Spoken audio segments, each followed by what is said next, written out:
परिचय। हमारे स्कूल के बैग में बहुत सा सामान जैसे कि किताबें, पुस्तकें, पेन, पेंसिलें आदि होता है। ये सभी हमारे बैग में रखे जाते हैं तथा विभिन्न कार्यों में प्रयोग किए जाते हैं। इसी प्रकार एक कोशिका भी अनेक कोशिका अंगकों से मिलकर बनी होती है, जो कि विभिन्न कार्यों को संपन्न अर्थात पूरा करती है।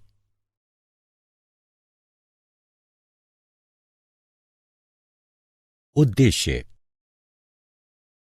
इस पाठ के अंत में आप निम्न करने में सक्षम हो जाएंगे: कोशिका अंगकों के बारे में जानना, अंतर्द्रव्यी जालिका की संरचना तथा कार्यों का वर्णन करना, गोल्जी उपकरण की संरचना तथा कार्यों का वर्णन करना, लाइसोसोम की संरचना तथा कार्यों का वर्णन करना, माइटोकॉन्ड्रिया की संरचना तथा कार्यों का वर्णन करना, प्लास्टिड यानी लवक की संरचना तथा कार्यों का वर्णन करना, रसधानियों की संरचना तथा कार्यों का वर्णन करना। कोशिका अंगकों का परिचय। कोशिका अंगक जैसे कि माइटोकॉन्ड्रिया, अंतर्द्रव्यी जालिका, रसधानी आदि कोशिका के घटक होते हैं, जो कि विशिष्ट कार्यों को संपन्न करते हैं। एक कोशिका के अंदर विभिन्न कोशिका अंगक होते हैं, जो कि विशिष्ट कार्यों को संपन्न करते हैं।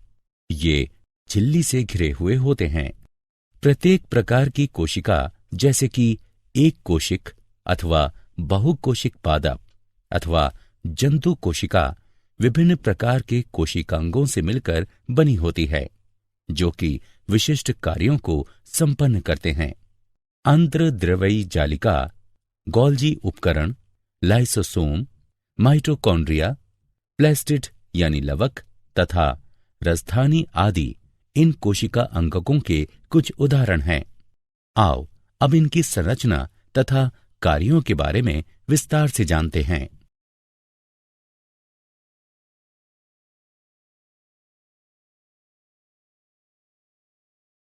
अंतर्द्रव्यी जालिका। अंतर्द्रव्यी जालिका झिल्ली युक्त नलिकाओं तथा शीट का एक बहुत बड़ा तंत्र है।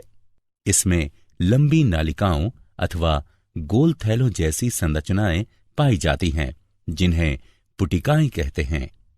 राइबोसोम की उपस्थिति के आधार पर अंतर्द्रव्यी जालिका दो प्रकार की होती है: खुरदरी अंतर्द्रव्यी जालिका अर्थात RER तथा चिकनी अंतर्द्रव्यी जालिका यानी SER।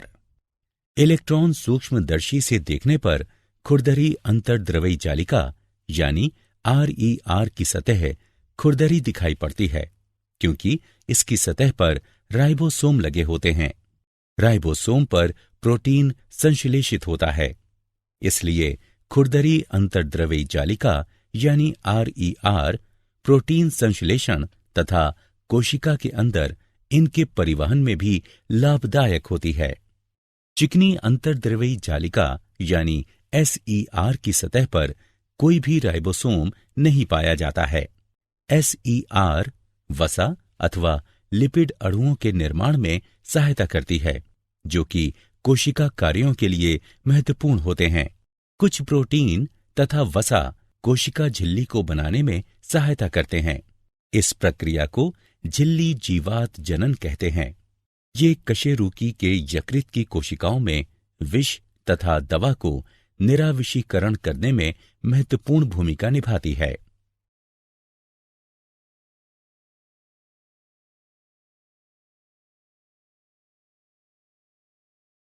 गोल्जी उपकरण। गोल्जी उपकरण की खोज सर्वप्रथम कैमिलो गोल्जी ने की थी। गोल्जी उपकरण झिल्ली युक्त पुटिका है, जो एक दूसरे के ऊपर समानांतर रूप से सजी रहती है, जिन्हें कुंडिका कहते हैं। ये कुंडिकाएं अंतर्द्रव्यी जालिका की भित्तियों से जुड़ी होती हैं। ये पैक पदार्थों को कोशिका के अंदर और बाहर विभिन्न लक्ष्यों तक पहुंचाती है। इसके कार्यों के अंतर्गत पुटिका में पदार्थों का संचयन, रूपांतरण तथा बंद करना शामिल है। ये लाइसोसोम के निर्माण में भी भाग लेती है।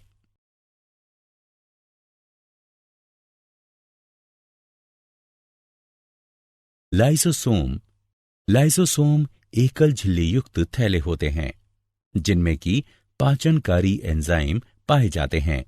इन एंजाइमों को जल अपघट्य एंजाइम कहते हैं।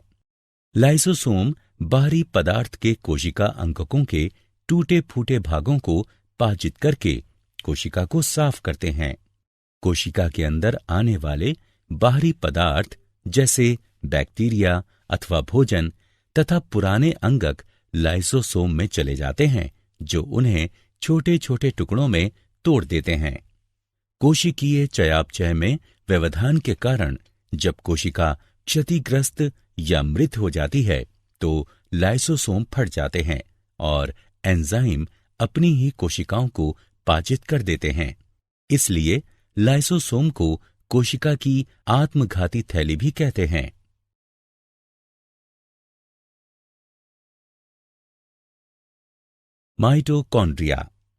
माइटोकॉन्ड्रिया कोशिका का बिजली घर है, क्योंकि कोशिका के लिए आवश्यक विभिन्न रासायनिक क्रियाओं को करने के लिए माइटोकॉन्ड्रिया एटीपी यानी एडिनोसिन ट्राइफॉस्फेट के रूप में ऊर्जा प्रदान करते हैं।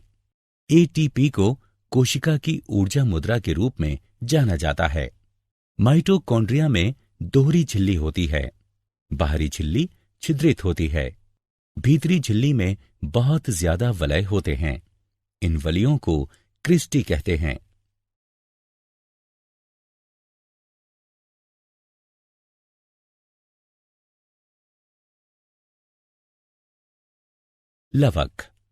लवक यानी प्लेस्टिड केवल पादप कोशिकाओं में स्थित होते हैं।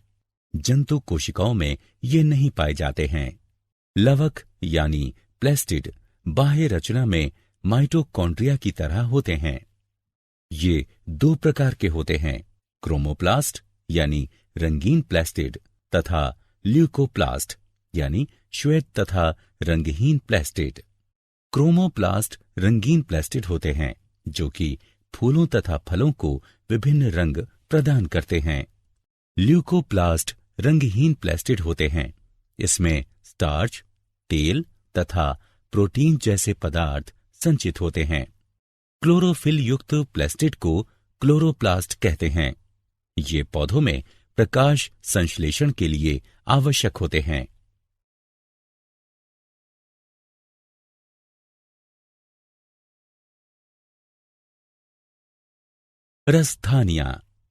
रसधानियां ठोस अथवा तरल पदार्थों की संग्राहक थैलियां होती हैं। जंतु कोशिकाओं में रसधानियां छोटी होती हैं, जबकि पादप कोशिकाओं में रसधानियां बहुत बड़ी होती हैं। कुछ पौधों की कोशिकाओं की केंद्रीय रसधानी की माप कोशिका के आयतन का 50% से 90% तक होता है। पादप कोशिकाओं में रसधानियां कोशिका द्रव्य से भरी रहती हैं और ये कोशिकाओं को स्फीति तथा कठोरता प्रदान करती हैं। पौधों के लिए आवश्यक बहुत से पदार्थ रसधानी में संचित होते हैं। ये अमीनो अम्ल, शर्करा, विभिन्न कार्बनिक अम्ल तथा कुछ प्रोटीन हैं। एक कोशिका वाले जीवों जैसे अमीबा की खाद्य रसधानी में उनके द्वारा उपभोग में लाए गए खाद्य पदार्थ होते हैं। कुछ एक कोशिक जीवों में विशिष्ट रसधानियां अतिरिक्त जल तथा कुछ अपशिष्ट पदार्थों को शरीर से बाहर निकालने में महत्वपूर्ण भूमिकाएं निभाती हैं।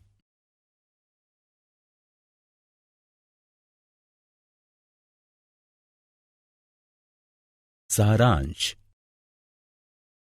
आइए हमने जो कुछ सीखा है उसे संक्षेप में दोहराएं। एक कोशिका अनेक कोशिका अंगकों से मिलकर बनी होती है, जो कि विभिन्न कार्यों को संपन्न अर्थात पूरा करते हैं। ये भित्ति से घिरे होते हैं। अंतर्द्रवी जालिका झिल्ली युक्त नालिकाओं तथा शीट का एक बहुत बड़ा तंत्र है। राइबोसोम की उपस्थिति के आधार पर अंतर्द्रव्यी जालिका दो प्रकार की होती है, खुरदरी अंतर्द्रव्यी जालिका यानी RER तथा चिकनी अंतर्द्रव्यी जालिका यानी SER। गोल्जी उपकरण झिल्ली युक्त पुटिका है जो एक दूसरे के ऊपर समानांतर रूप से सजी रहती है, जिन्हें कुंडिकाएं कहते हैं। ये पैक पदार्थों को कोशिका के अंदर और बाहर विभिन्न लक्ष्यों तक पहुंचाती है।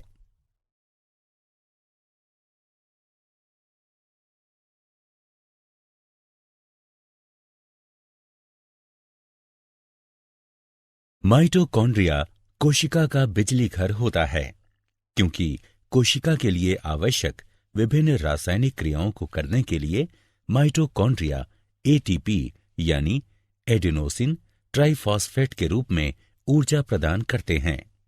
लवक अर्थात प्लास्टिड केवल पादप कोशिकाओं में स्थित होते हैं। जंतु कोशिकाओं में ये नहीं पाए जाते हैं।